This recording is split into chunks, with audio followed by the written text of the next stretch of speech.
Warren Weaver's Translation Memorandum is one of the foundational documents in the history of machine translation. Weaver's memorandum launched a wave of machine translation research in the mid-20th century that continues to this day.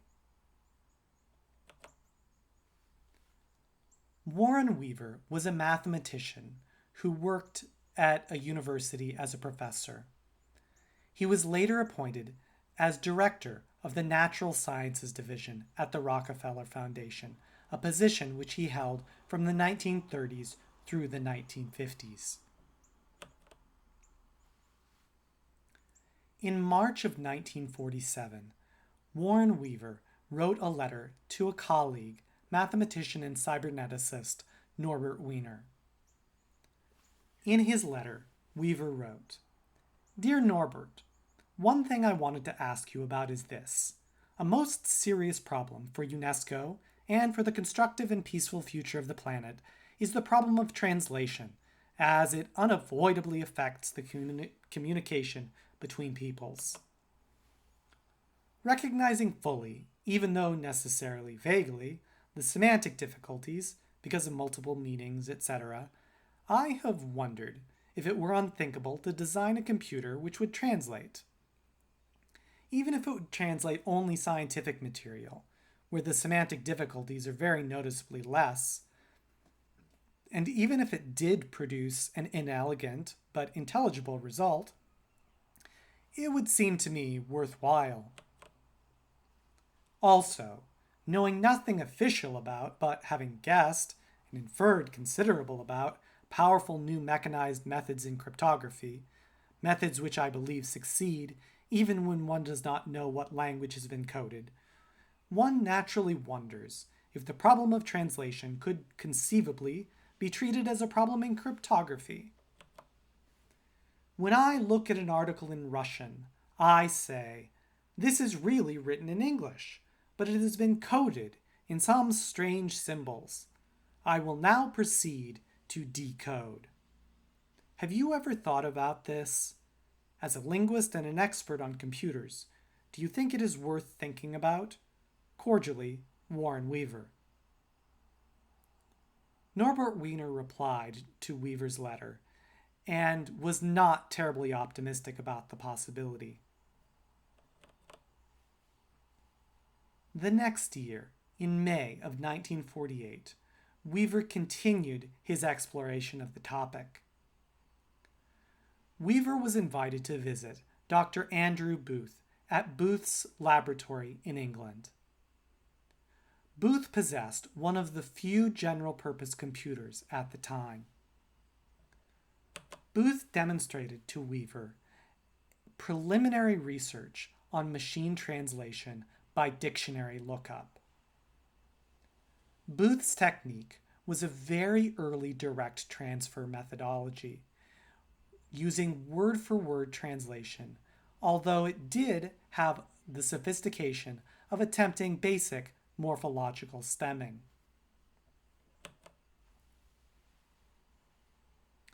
In 1948 and continuing into 1949, mathematician Claude Shannon published a seminal work titled A Mathematical Theory of Communication.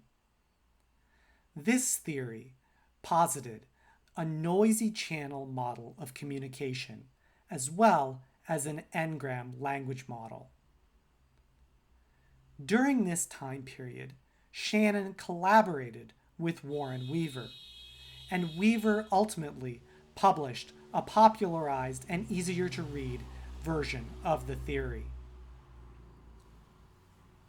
In one of his letters of correspondence, Weaver wrote to a colleague, "During the war, when the whole field of cryptography was so secret, it did not seem discreet to inquire concerning the details of this story, but one could hardly avoid guessing that this process made use of frequencies of letters, letter combinations, intervals between the letters and letter combinations, letter patterns, etc., which are to some significant degree independent of the language used.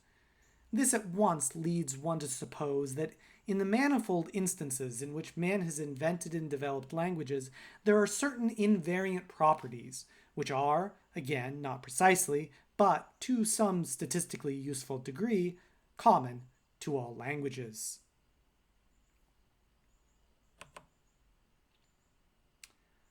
On July 15th, 1949, Weaver summarized his previous correspondence and his thoughts on the possibility of using computers to translate human languages in a memorandum titled Translation. This memorandum was distributed to colleagues who Weaver thought would be interested in the topic.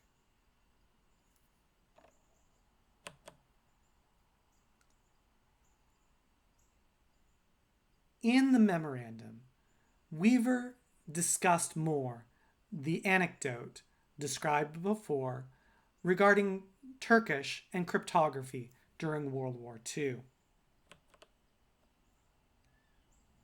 The memorandum also partially reproduced his correspondence with Norbert Wiener, including the quote that would come to be famous.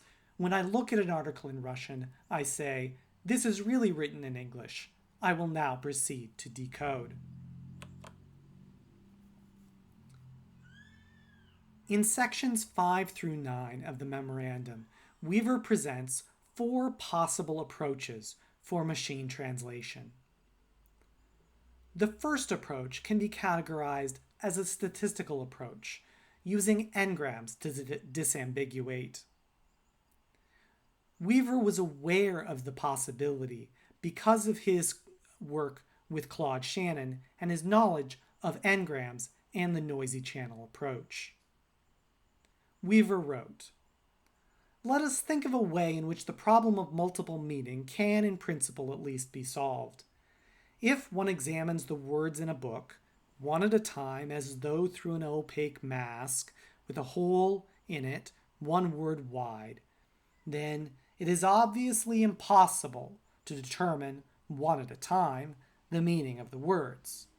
Fast may mean rapid, or it may mean motionless, and there is no way of telling which.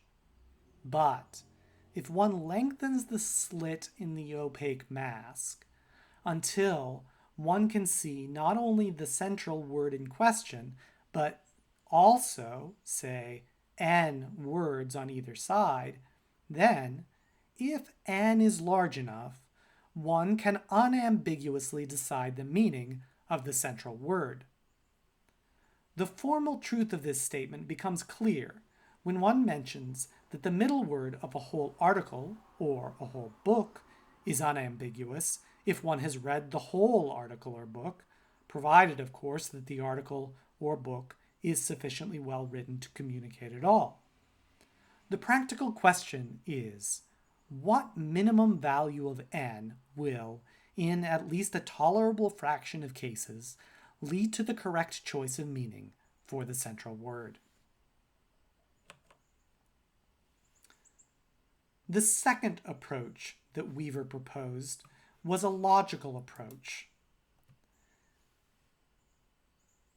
Weaver wrote, "A more general basis for hoping that a computer could be designed which could cope with a useful part of the problem of translation is to be found in a theorem which was proved in 1943 by McCulloch and Pitts." The paper that Weaver was referring to was a foundational paper by McCulloch and Pitts that later led, among other things, to the successful development of artificial neural networks. Weaver continued, "Insofar as written language is an expression of logical character, McCulloch and Pitts' theorem assures that the problem is at least formally solvable."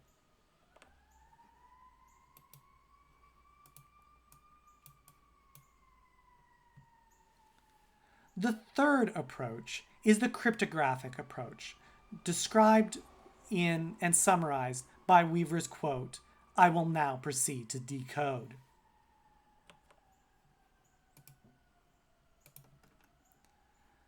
The final approach was of tall towers that invoked language universals and foreshadowed the later development of interlingual approaches. Weaver wrote, "The most promising approach of all is an approach that goes so deeply into the structure of languages as to come down to the level where they exhibit common traits. Think by analogy of individuals living in a series of tall closed towers, all erected over a common foundation. When they try to communicate with one another, they shout back and forth, each from his own closed tower. It is difficult to make the sound penetrate even the nearest towers, and communication proceeds very poorly indeed. But when an individual goes down his tower, he finds himself in a great open basement, common to all the towers. Here, he establishes easy and useful communication with the persons who have descended also from their towers.